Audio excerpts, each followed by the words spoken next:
Thank you for joining. We will begin soon.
Thank you for joining us. Please enjoy the event.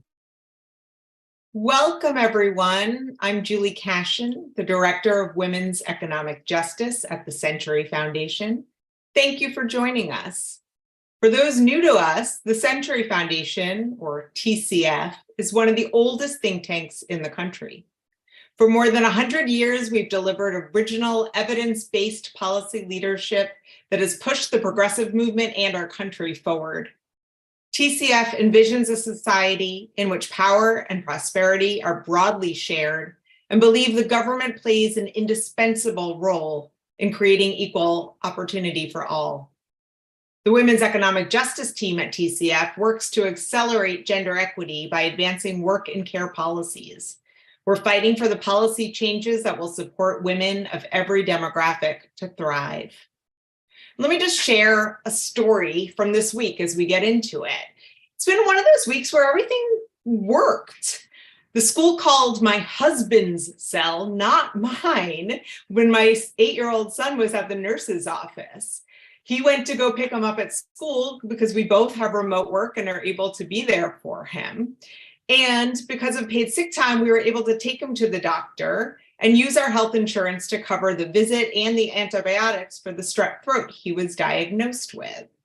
And even with our privilege and everything working, it was still incredibly stressful as my son screamed in pain, woke up every hour on the hour on Monday night, and then my exhausted husband and I scrambled to catch up on the work we missed. So everything working as it should, especially in a system that puts the onus on individual families to make it all work, is still really hard. Meanwhile, so many women and families are being systematically failed and can't make it work. Wages are too low, the cost of living is too high, childcare is unaffordable, inaccessible, people don't have paid family and medical leave, paid sick days, or the flexible workplaces they need. Our workplaces and public policy simply were not set up to work for caregivers, which means they were not set up to work for women. It doesn't have to be that way.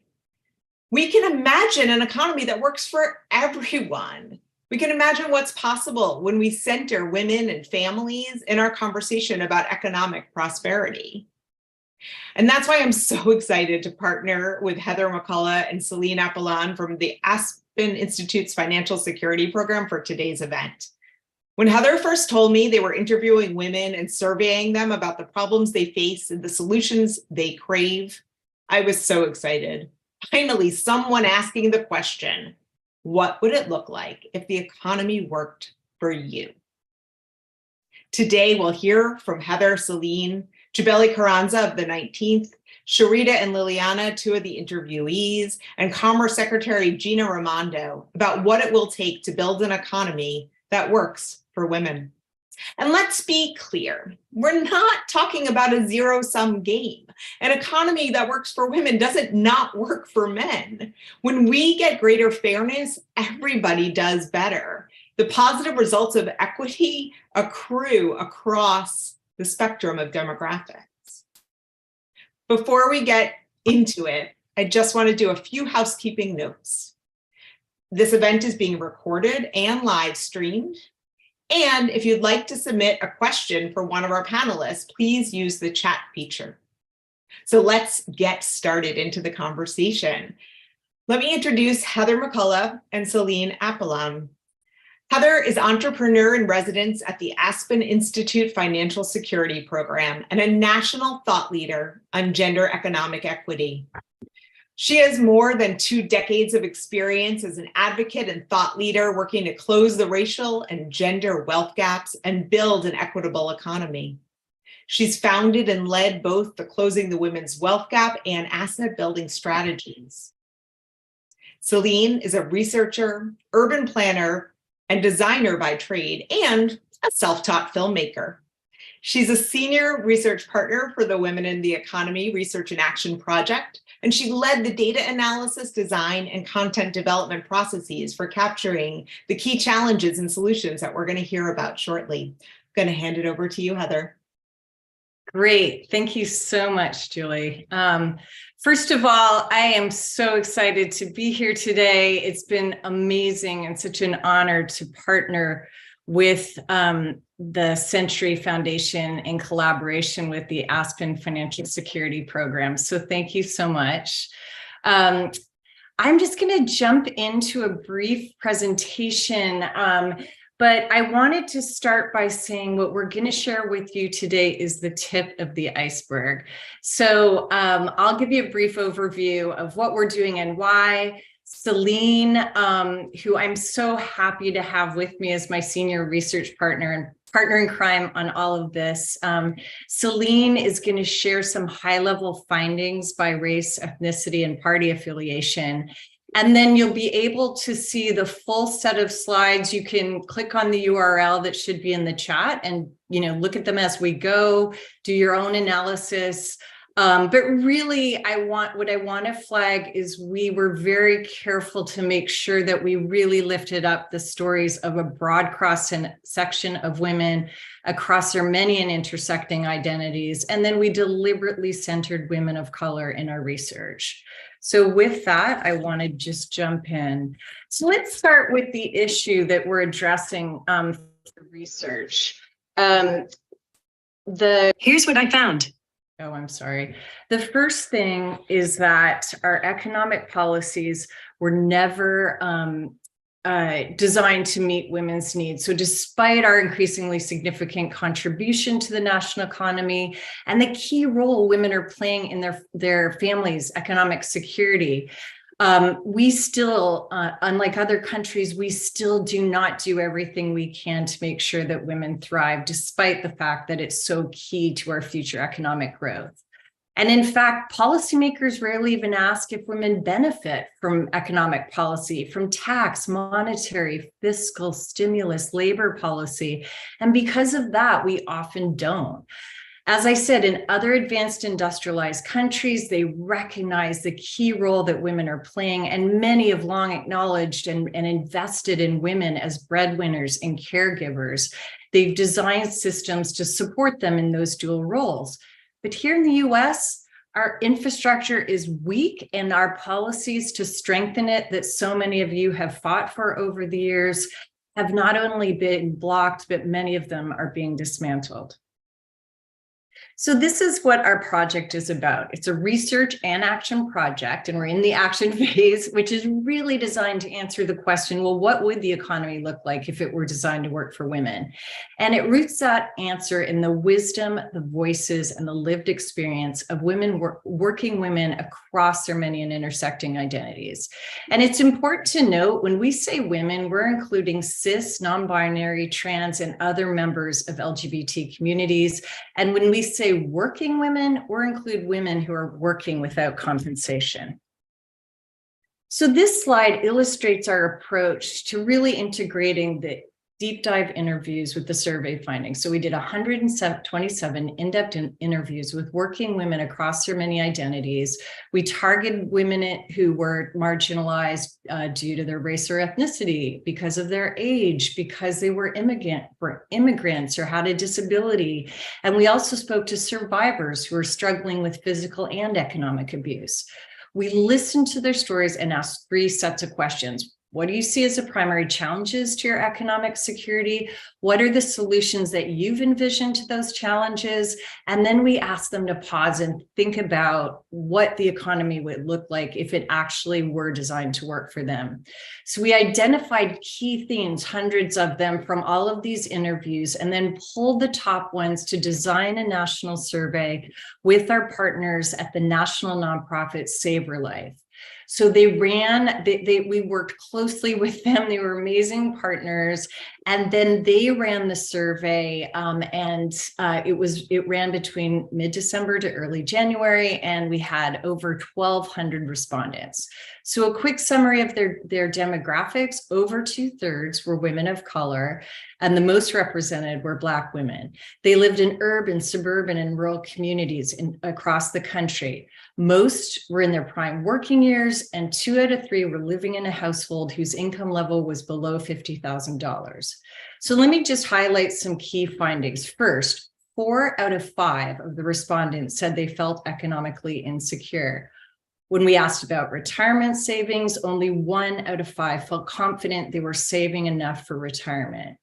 Just going to pause. That is a pretty striking data point. And finally, we wanted to get a data point that connected abortion access and economic security. And we heard that 71% agreed that access to abortion has a direct impact on women's economic security. So now I'm just going to touch on some of the cross-cutting challenges and solutions. So as you see here, this list is the top 10 challenges across all of the respondents. And, you know, most of them aren't surprising. Inflation's making it harder for women to get by. Housing costs are eating up a lot of their expenses. Women are experiencing low wage, and discrimination continues. So some of that's not challenging, but some of the findings are new and really deserve our attention. So I'm just going to help you absorb them because it's a lot. So first, women workers are in a cash flow crisis right now. It's due to no fault of their own. It's because inflation is driving up costs, but their incomes are stagnant or too low to get by. Some are working multiple jobs, leaving little time to spend with families. Others want to work, but the jobs that are available to them pay too little to even cover childcare. And all of this together is leaving working women and their families struggling just to make ends meet. Second, women are paying a steep financial price for trying to balance work and care. So without care supports, they're losing jobs, income, promotion opportunities, and spending down savings. And they're constantly forced to choose between their work and their family's well-being. And single moms are definitely the most impacted. Third, the pay gap is undermining, women are continuing to face gender and racial discrimination across their lifetime. So the pay gap is affecting their economic security. They don't have access to the education they need to safely navigate economic and financial systems that were never even designed to work for them in the first place. But on a more positive note, I'm going to switch to solutions that come from the interviewees and the respondents. So these are the top 10. Again, it's a lot, and you'll have time to really dig in when you see the slides after the presentation. But let me just help you absorb them. So first, we need to value caregiving. Again, as one of the few countries with no care infrastructure, we're being left to struggle on our own. So what we're hearing is, in the absence of policy supports. Women need flexible work schedules that they control, the option to work remotely, and they need public policies to support paid family leave and affordable and accessible childcare.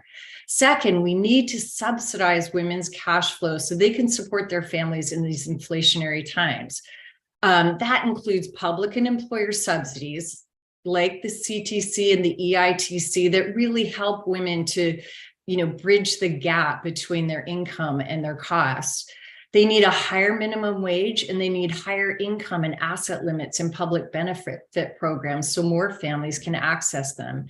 And third, we need to keep fighting to end systemic inequity. We have to teach women and girls how to navigate these systems, close the gendered pay gap, and tackle discrimination and occupational segregation. And we need to keep promoting women into leadership roles so they can have a voice and start in trying to solve some of these issues. So now I'm going to turn it over to Celine to cover a little bit about race and how the findings broke down by race and ethnicity. Thanks, Celine. Thanks, Heather. So now I'll jump a bit deeper, covering the top challenges and solutions specifically by race and ethnicity, as well as political party affiliation. So I just wanted to start by prefacing that women of color were the majority of the respondents, and specifically for Black women, there were 540 Black women who responded to the survey. So we really wanted to center those voices in this work.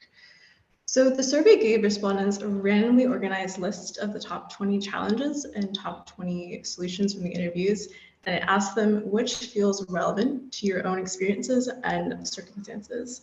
And from there, we pulled the top 10 challenges and solutions for Black, Latina, Hispanic, Native American women, which included American Indian and Alaska Native, API women, which included Asian American and Pacific Islander women, and finally, white women.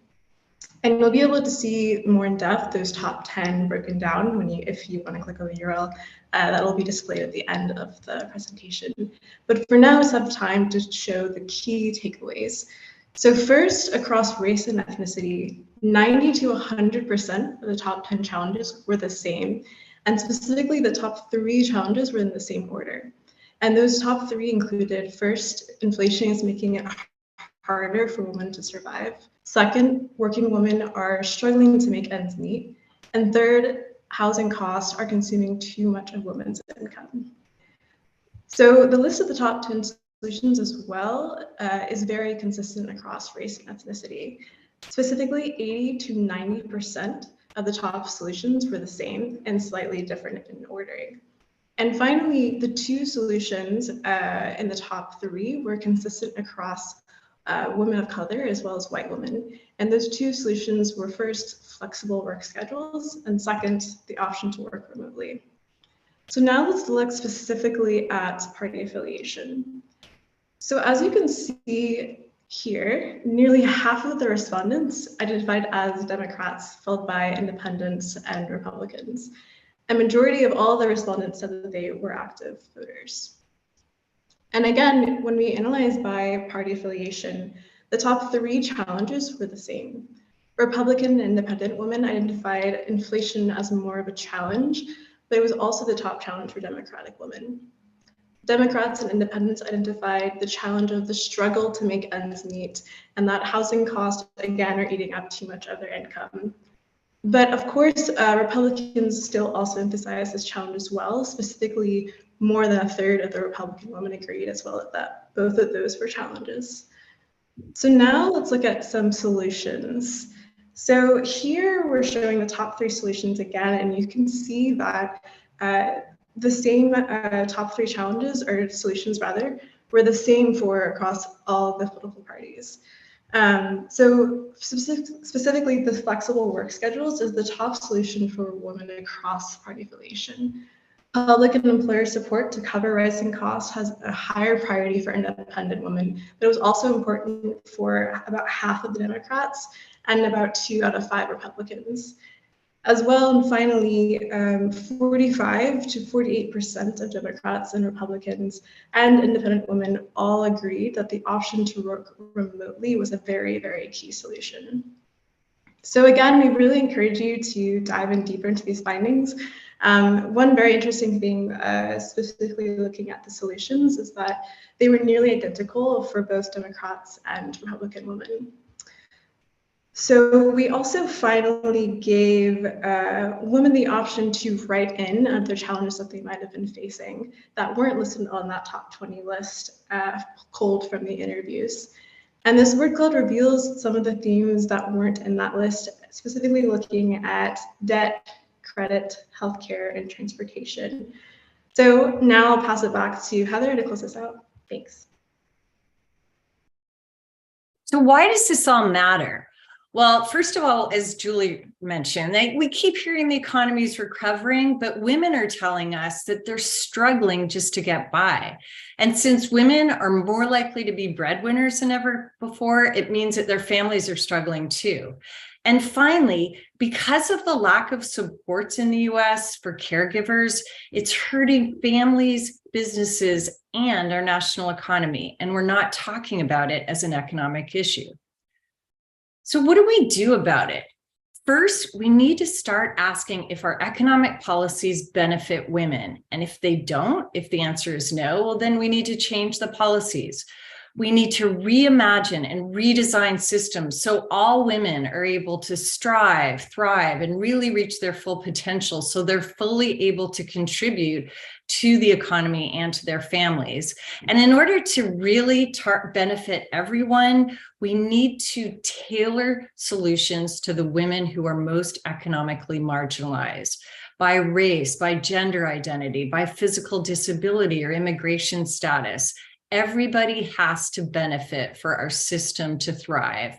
And finally, we have to start acknowledging that building a gender equitable economy is not just a women's issue, it's everybody's issue. So I just want to show you very quickly, and you can see it in the URL, but this is our advisors, our funders, our team. We're so grateful to the Aspen Financial Security Program.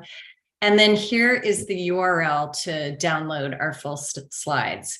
So with that, I want to introduce Chibeli Carzana, sorry, Julie, and two of our interviews, and I will just pass it off to you.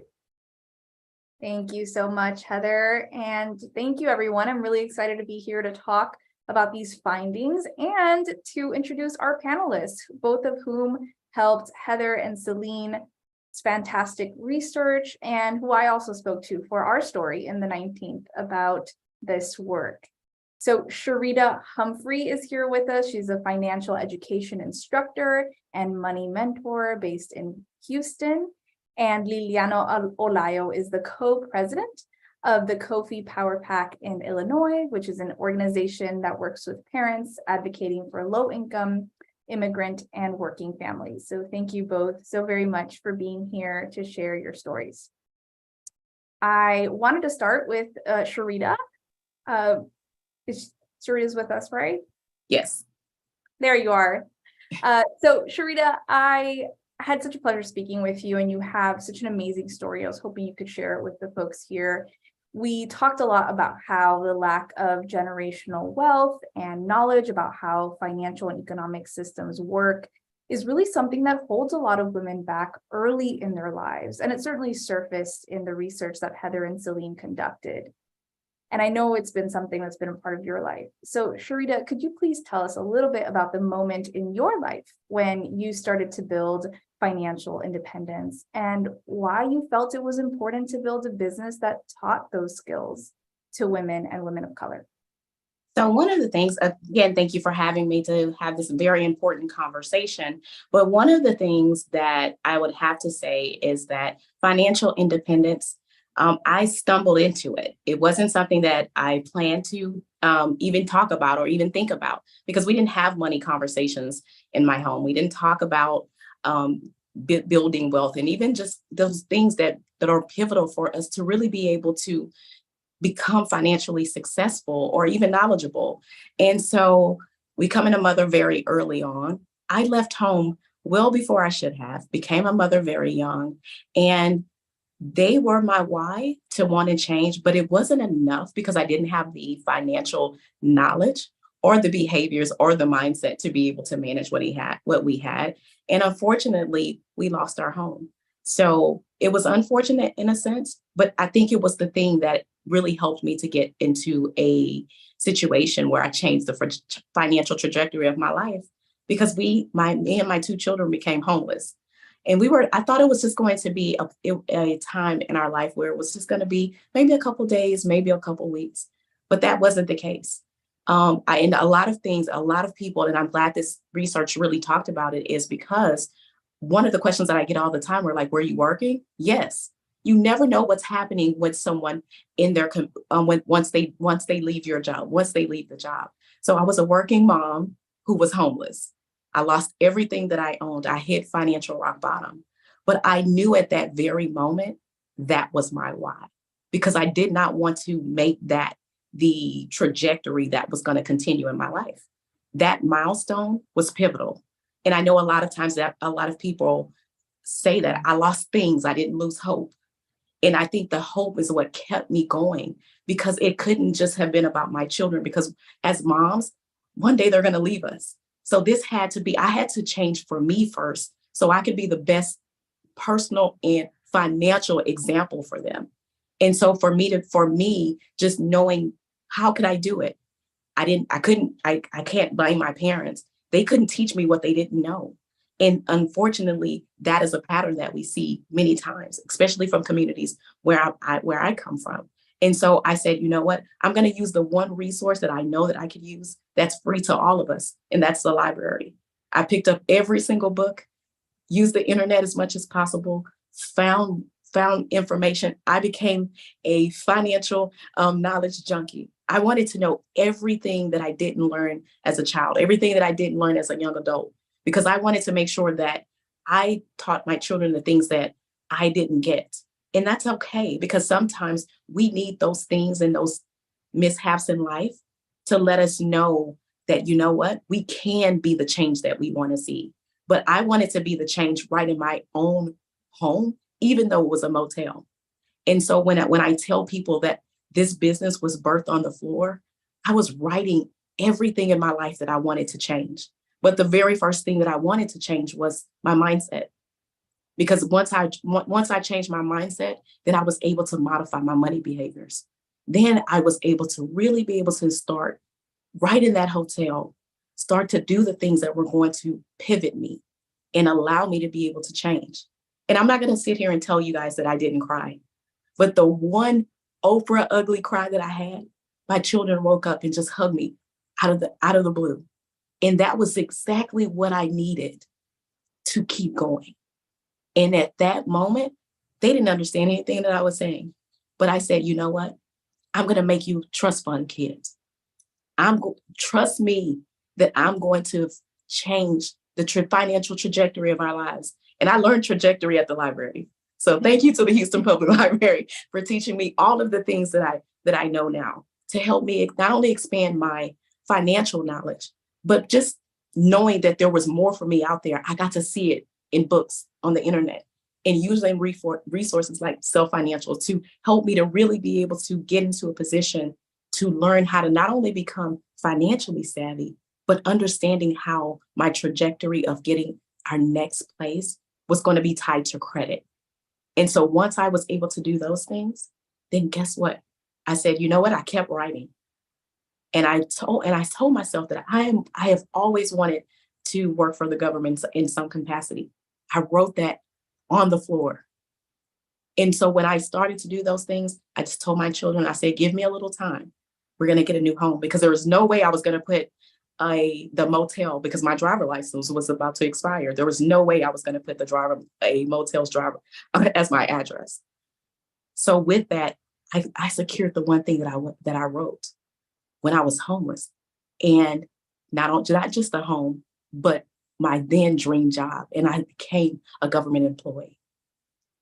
And the one thing that really helped me was understanding how important credit and financial management was going to be to secure my dream job. And after that, I thought I was going to retire. I had finally did the things that I wanted to do. But I started to see so many women of color, struggling because they wanted to go after the American dream, not just home ownership, but to own something that belonged to them, and that was a business. But they were doing it out of passion and not knowledge. And I just couldn't stay there and continue to see so many women lose businesses. So I left. I left what I thought was going to be my bucket list job. And I started a company to be able to help women to be able to become financially sound, to be able to teach what they didn't know, because many times the people who I serve look like me. And that message started to spread. And that is why I'm here, to be able to tell you that you can lose hope, but you can lose things, and things in life may not be what you want them to be, but never lose hope, because hope is the thing that changes those numbers. Surrounding yourself around women who need the knowledge that you have, and not just taking that knowledge just for you, because knowledge is a gift, not just for your home, but to pass that information. Thank you so much for that, Sharita. I also want to acknowledge that, you know, you have a remarkable story. You were able to pull your family ahead, but that was despite the systems that were in place that were not helping you. And as women, we know that story, right? You know, doing what we can despite everything working against us, but that's not how it should be. And so I want to ask you about a specific piece of all of this, which is a system that is not working. It's just childcare, the childcare system. Can you talk about how lack of access to childcare impacted your economic mobility and how it's affecting the women that you now work with? Yes. So trust is big for women and mothers. And so childcare is that thing that we need to have as peace of mind, to be the best employees or best business owners, and not having and many times childcare is more than what we bring home.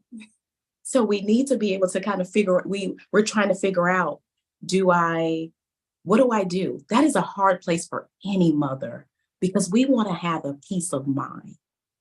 But we know that we have bills to pay. We have to feed our children. So I dealt with that. So I understand the plight of many of the people that I serve, trying to figure out, is it even worth it? Do I just stay on the system? Because I just feel like I'm in a rat race. I don't have any outlet. And so that is one of the things that I think that, you know, affordable housing is important, but affordable childcare is even more important, because one of the things that we need as mothers is that we need affordable childcare. But because inflation is beating us, we're inequitable pay is still something that's continuing to happen. And so now many times we don't want to keep hearing the horror stories, because we feel like we're in a place where we have to just leave our children with anybody. And that's becoming more and more of the case. So us having access to affordable childcare will allow us to be able to work with a peace of mind, because that's how you're going to get more women back into the workplace, but also stay in the workplace if that's what they want to do. But we also need those same things for mothers like me who are entrepreneurs, because guess what? It's not affordable for us either, depending on where we are in our businesses. So it is a resource that is no longer optional, especially now. Thank you, Sharita. I really appreciate hearing from you. Liliana, I want to turn to you. You've lived in the United States for about 30 years. You've talked about how many of the systems in place don't often serve you and rather keep people in poverty, particularly for Latinas. I think that's something that came out in the research. Can you tell us a little bit about the biggest challenges you faced as an immigrant woman trying to push her family ahead? Yes, thank you. Well, as you say, I been here for 30 years. So when I came, I was very young.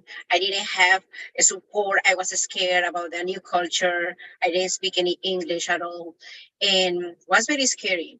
So, the most common things, you get married, so you will be supported financially, emotionally, but that wasn't the case. In my case, I didn't have any knowledge about how to be a mother. I became a mother at a very young age. I'm a mother at 3 right now. I'm a grandma of a almost 3-year-old.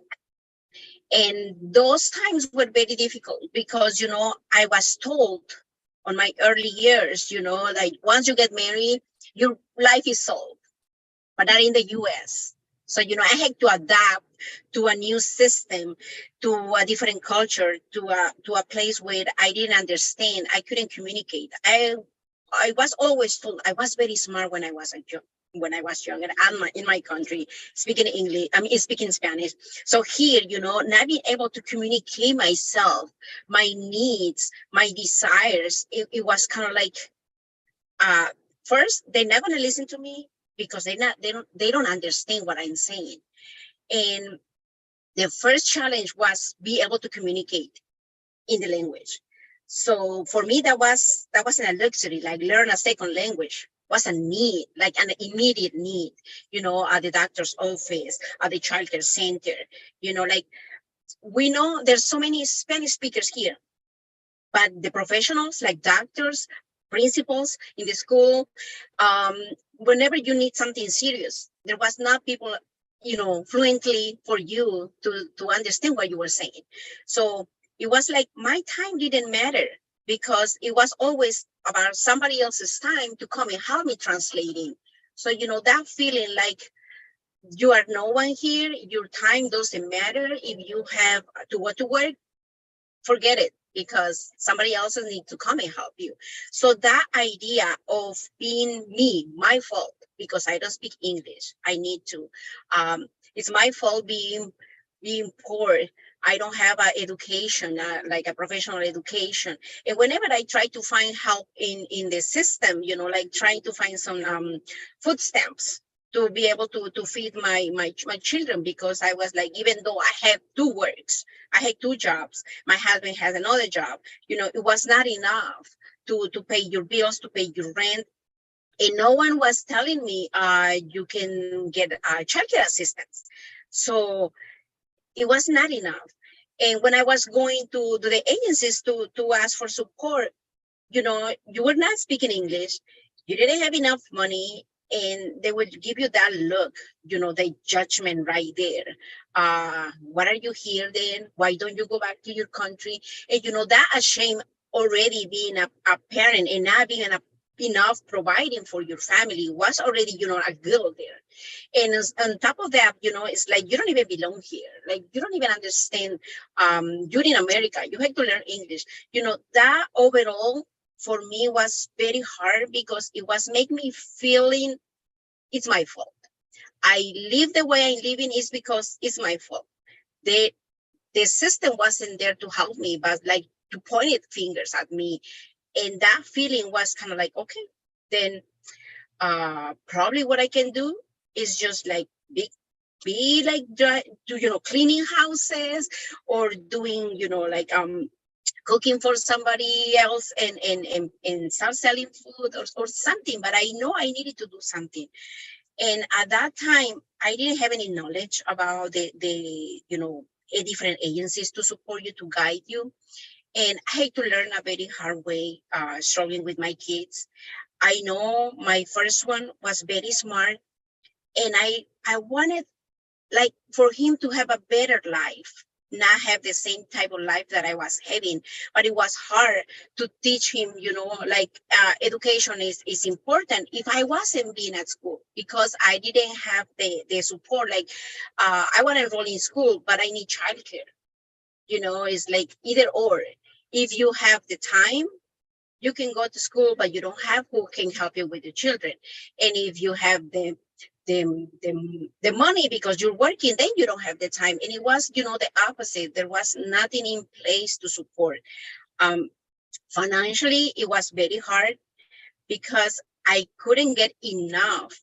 And when you had enough, when just like, oh, I see you're a hard worker and I can get you a promotion. You can make $3 more. And, I was doing calculations. It's like $3 more and my paycheck is going to be like maybe $70 extra. And it seems like I can have some $70 going into my savings, but at the same time, I'm risking that I might lose my food stamps benefits. So $70 is not going to help me to pay all my groceries. So I hate to say, like, no, thank you. I know I can do that job, but I cannot afford it to have a promotion, because what you're giving me is not going to be enough to pay for $300 at that time. I'm telling you, back in the time, $300 in groceries for a month just to get $70. It wasn't doing the math. So it's like, I started questioning, why this system was built like that. So the poor will always be poor, and you're going to pass it into your kids and your kids into your kids. And it's like a never ending circle. And I could never see the light. That was very hard. And, whenever I was questioning, it's like, oh, don't waste your time. That never is going to change. There's people that it's been always like that. And, in my community, it's one city, but they divide it into sections, east and west. And as soon as you say where you live, they know you are low income. They put you right there, the label. And if your kids, start going to those schools, they know they're going to end up being low income, because the system is telling you, you need to move out of your community so you can succeed. I don't believe in that, but it's the same system that placed it in the first place. I didn't come and I say, I want to have two sides, east and west. That was already in place when I came. I've been 30 years here, and that's still in place. If I had 3 children, right? I say, when two of them are already young adults. I always tell them, you can do better if you wanted to. You have to change your mind.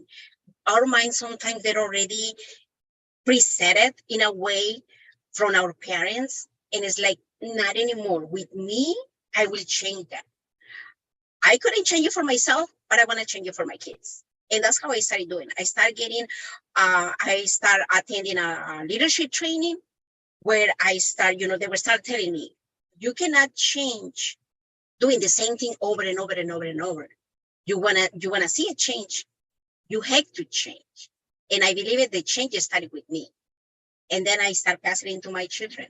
Now, my 2 children, one of them already had to move, left for college, and start getting his job, didn't come back home. My second one is like, I'm gonna get a better job. And as soon as I get a better job, I want to start my family in a different community, because I wanted to break out that label. If I live in this side of the community, I always had to be a low income, with that label. So he already moved. So now I'm living in my same community with my baby. She is a high schooler now. And I see, hope that once we say enough is enough, I need to tell you, I'm not going to be doing the same mistake over and over. And now I'm just what I learned, I'm passing it to my other community members. I'm doing, so many other changes in my community. So I say, after all, there's hope. After all, we can make it. Women, we have a voice. We are not just to stay home and cry and clean the house. It's like we got the power in us, because we are strong.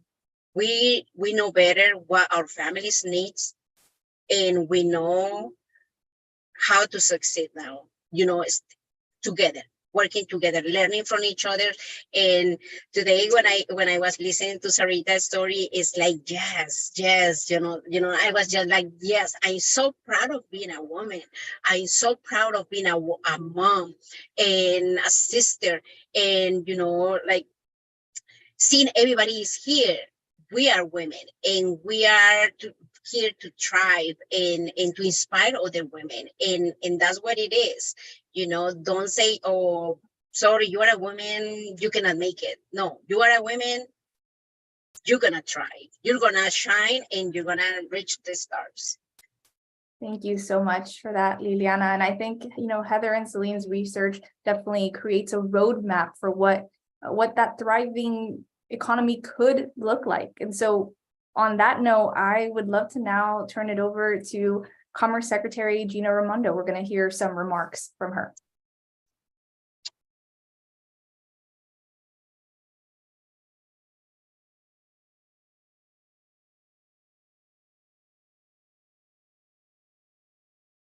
Hi, everyone. I'm thrilled to join you during Women's History Month. Thank you to the Century Foundation and the Aspen Institute Financial Security Project for bringing this event together. As the Secretary of Commerce, my focus is building the long-term competitiveness of the U.S. But if we don't invest in women's success in the economy, we won't be able to compete. Here at the Commerce Department, we're working to bring high-speed, affordable internet to every American and supercharge domestic semiconductor production. These investments are going to create hundreds of thousands of good jobs that have the potential to change lives, offer family-sustaining benefits, and lead to long-term career pathways. But we'll never build the workforce we need unless we bring more women into the workforce. And that's why we're calling on colleges and universities to triple the number of graduates in semiconductor-related fields, including engineering, and expand their recruitment pipelines so that more underserved populations, including women, get into these programs and launch their careers. It's why we're calling on chip manufacturers, construction companies, and unions to work with us toward the national goal of hiring and training another 1 million women in construction over the next decade. And it's why we're requiring companies that receive CHIPS funding to tell us how they plan to provide access to affordable childcare for their workers. It's also why our $500 million Good Jobs Challenge, which is building sustainable pipelines into good jobs, was designed to include wraparound services like childcare and transportation. It's on all of us, the government, unions, private sector, and organizations like the Aspen Institute and the Century Foundation to make this vision a reality.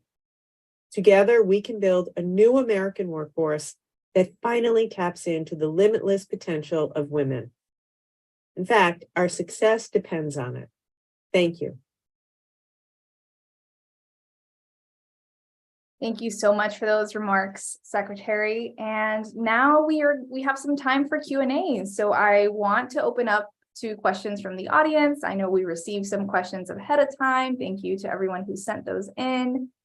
So feel free to pop in a question in the chat if something pops in your mind as you're hearing folks talk. And I'll start us off with a couple questions that we received ahead of time. One of them was, I think one of the themes of Heather and Celine's research was just how much there was in common among the groups, but also that we received a question about how do we build policy that recognizes different groups of women need different solutions, understanding as well that women often vote along racial and socioeconomic lines. So I'm curious who wants to take that one, maybe Heather. Yeah, I would love to take that, Shabeli. Absolutely. It's a both and. I mean, we have got to tailor, as I said in my comments, like we have to, first of all, understand the unique needs of different women who have been marginalized because of their identity or because of a physical disability or an experience. We need to understand what they're going through and then make sure that we're very proactively designing them into policy solutions. So we can no longer have them be invisible in the data. We have to proactively reach out and hear what it is that's standing in the way. And then we have to come up with solutions that include them as part of our prosperous workforce. And if we don't, we all fail, we all lose. I mean, I don't know if you all have seen, like, there's articles by Angela Glover Blackwell in the Stanford Review, like, talking about what it takes to build a multiracial democracy and how we have to address the needs of the most marginalized. So if we're not talking about that, we're not going to get to the right solutions. Thank you, Heather. Did anyone else want to jump in on that one? Well, I do have one for you, Julie, that I think you'll want to jump in on too. It's a question about childcare. What does true childcare support look like for all families? And are we talking, is it a stipend for care? Is it grants and subsidies for parents and providers? Is it increasing the supply? Is it what the secretary was talking about with the CHIPS program? How do we build something that is a solution for all, particularly in a system where there are very few solutions to begin with? Thank you so much. Yeah, I think the answer is that we need to put the robust funding into a system, and it starts with federal funding, because this is a very expensive thing to do well, but we can do hard things in this country, and we can put money into our priorities when we want to. And so it starts there so that we can build a childcare and early learning system that works for every aspect of it. You have to make sure that it works for families, which means that parents need to be able to choose the type of care that works best for them. It needs to be culturally competent so that, you know, when Liliana comes and wants to bring her child, that there's a Spanish speaker right there, and she doesn't have to spend extra time waiting for a translator and then end up late for work, right? It has to be something that can really absorb the situation that families are bringing. It also has to include enough money to pay the early educators well. Right now we have a staffing shortage in childcare, and they're just completely underpaid. And so we need to make sure there's enough money so that wages and benefits can be paid for, but not by the parents who can't afford to do that. It has to involve the public sector to be a part of that. And we need to make sure that every community has the supply that they need. Right now, about half of American communities don't have enough childcare slots available. So it needs to be affordable, it needs to be accessible, it needs to pay providers well, it needs to be thoughtful about what quality means to different families, and respect that and reflect that. And I'll ask a follow-up to that, because I know it's something that you and I have talked about a little bit, Julie, which is what the national appetite is for those solutions, because they are big and they are costly. And although, you know, we've written a bit about how Democrats and Republicans have find a little bit of commonality in their agreement that childcare is in crisis, and yet we don't move as a country on this subject. And so, you know, this sounds like it's a really big solution that a lot of groups uplifted. And I want to talk about what the pathways are in reality for pushing forward some of these policies. What is it looking like now? That's a great question. Thank you. And Sharita and Liliana talked a lot about hope. And that's where I come from on this question too. And some of what's giving me hope around it is that in the 1970s, Congress passed on a bipartisan basis childcare policies that would have done these things. It was vetoed by President Nixon. 50 years later, the House of Representatives passed these policies that would have really, you know, acknowledged all of the different parts of the childcare system that I just mentioned, but the Senate was not able to pass it. And so now we have this momentum. We have President Biden announcing in his budget that he wants to see $600 billion go for childcare and early learning over 10 years. That would make the biggest difference. We know we have a congressional environment right now where that is harder to get done. And so in the meantime, I think this administration is thinking a lot about what can they do. So that's where the CHIPS program comes in, where Secretary Raimondo talked about where they can, they're building childcare and other care policy into industrial policy so that federal dollars along with employer dollars and families can all partner together to build the type of childcare programs that are needed for the different sectors that we can move forward on now. Mm-hmm. Thank you. Thank you for that, Julie. We got a question in the YouTube chat that I wanted to pose to y'all, and it's specifically looking at how we can equitably support and involve women with disabilities in our economy. I'm curious who wants to take that one. You're muted, Heather. Yeah. Celine, I'm going to ask you to jump in because we heard so much about it in the interviews, and I know we have a lot to share. So why don't you start? Yeah, so I just want to first start off with that One finding we saw is that a disability that's not very commonly acknowledged is just mental illness and mental health. And I think that was, if anything, the largest and most common disability across the board for women with disabilities that we interviewed and also surveyed. And so I would say first that it needs to start there. So creating systems that allow women to not have to be stressed out all the time and then be able to actually have space mentally to think about their economic security and think about you know, their career advancements, and also think about and not have to stress about rather how to put their kids to bed when they're working long hours. Like those problems wouldn't even exist. So I just want to start with there. And then in terms of other disabilities, I think it also starts with infrastructure. Liliana really emphasized the impact of space. So how where you're living is really impacting your ability to excel economically. So I think creating more access to where to get to places, and also just how to access things online as well. Yeah, I would say that's it. Heather, did you have anything else to add? Yeah, I think a big one that came up in our interviews was income and asset limits in public benefit programs.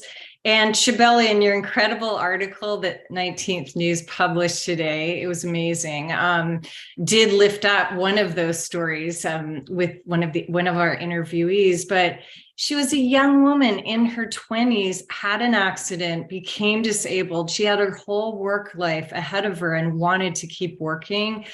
But because of asset limits in public benefit programs, when she had a settlement in the accident, and then had some resources that she could have invested in a van that's completely equipped with the best technology, or a chair, or just like she could have invested that in ensuring she could maximize her potential. But instead, she had to spend down those assets from her settlement in order to just get access to public benefits, because she couldn't go without caregivers. So, and we heard stories about that with income limits too, where women with disabilities are spending all of their time keeping their income just at that level instead of thriving when they could be thriving. So those are just a couple things that we heard that are super important. And if you solve those for women with disabilities, you would solve it for all of us. Yeah. I think what's interesting in her story, Heather, is just noting that the income asset limit is for the Social Security disability program is $2,000, and it's been at that limit since 1984, 40 years without changing. And it's something that a lot of advocates say feels a little bit nonsensical. I think that's a sort of a key solution that definitely rose to the top. Another thing that we heard a lot about in your research, and we had a question come in about it, was flexible work schedules. That is something that almost every group uplifted very up at the top. Also LGBTQ plus folks also listed that one, which I think is an important one to highlight. And so I'm curious what your thoughts are on how we can encourage employers to be more flexible to allow women and all workers to participate in caregiving, education, community opportunities, the kinds of things that honestly we saw as a country during the pandemic, and now we thought had made the case for it, right? And now we're seeing this return to work. And just curious who wants to weigh in on just how do we encourage employers? I know that's something you've been thinking about, Heather.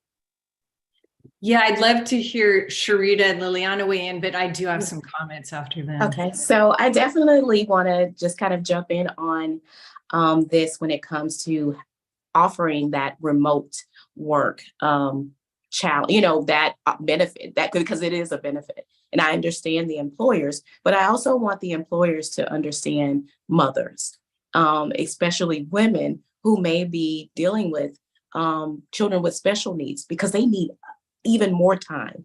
So one of the things that, you know, just talking to and listening to Liliana, that is making sure that even if it can't be totally remote, 3 days a week remotely or 2 days in the office, it could be a flexible schedule, even if it's something that you shift quarterly or biannually or annually, just giving mothers that much needed time, because guess what? That time when they're small goes so fast. And we show up to work with mom guilt. And that's kind of the worst thing when you're sitting at your job or your cubicle or whatever at your workplace, and you're wondering, what am I missing? What am I missing out on? Because guess what happens? We start to go into feeling mom guilt, which can turn into anxiety, depression, panic, because guess what? We already are missing so much. But now not having that, and especially for those mothers who were working remote and now having to make that transition, it's not just that we just want to be at home. We're both productive workers, because guess what? We're not having to battle childcare. And even if we are, it's not as expensive. We're now able to really be a working mother. And it's because I'm going to say this, because we now can be able to have our children and still be able to be the best so I don't care what anybody says. I'm like Liliana. When we're given opportunities to be able to thrive and resources that are in place to really support us, we by far are the best. And I don't care if you're in lower level, middle management, but even in the C level, we really thrive, and we really are the change that we want to see. We are the innovators, the thinkers. We come up with things. Even when we're looking at our children, we can kind of just tell we are visionaries. Mothers and women, we are born visionaries. This is why we can go into a situation, no matter what it looked like. I lost everything that I own, and I still didn't lose hope, because guess what? I knew that this wasn't the vision. This was not the life that I was going to, in the trajectory I was going to stay on. And I'm not to make this a gender role, but we're strong. And together we're even stronger. And so being able to have affordable childcare, resources that allow us to have flexible schedules, but not just that, but being paid an equitable value is important. This is how you're going to continue to be able to support women, but especially working mothers. And lastly, Liliana said something that literally had me about to tear up, is that when you feel unheard, not heard, this is why conversations like this are so important. Just imagine if she would have just continued that mindset. But there are many who feel that way. There are many women, especially mothers, like, all I'm going to be is a mom, because society says that, just what Liliana said, if I get married, I'm supposed to take care of the home. But we have dreams and aspirations too. We have things that we desire, that we can be the change in the world that we want to see. Women can change those numbers, but we need resources from our policymakers. We need those who are in the position to be able to be decision makers, to listen, because many times we have or could give solutions or ideas that can close the wealth gap, that can decrease those numbers. And so one of the things that I want to say is that I worked on a project that was with early childcare providers. And many of them said that we need resources so that we can be a resource. So we also have to think about making sure that we serve those who are providing that much needed childcare to our children, because guess what? They're struggling too. Thank you, Sharita. I think we couldn't have imagined a better way to close this out. This conversation needs to continue. There's so much more to say. There's so much more we all could say, and that we want to hear from others. And we are at time, so we're going to close out. Thank you to all of our speakers for being a part of this, for everyone who participated in this project, those who were interviewed and whose ideas and thoughts are now going to be so clearly seen through this research, through Chabeli's article, through this conversation, and on an ongoing basis with policymakers. Thank you to the Century Foundation team, the Aspen Institute Financial Security Program team, and to everyone who has been a part of this event today. We really look forward to continuing the conversation, and this recording will be available on tcf.org immediately following the event. Thank you again, everyone.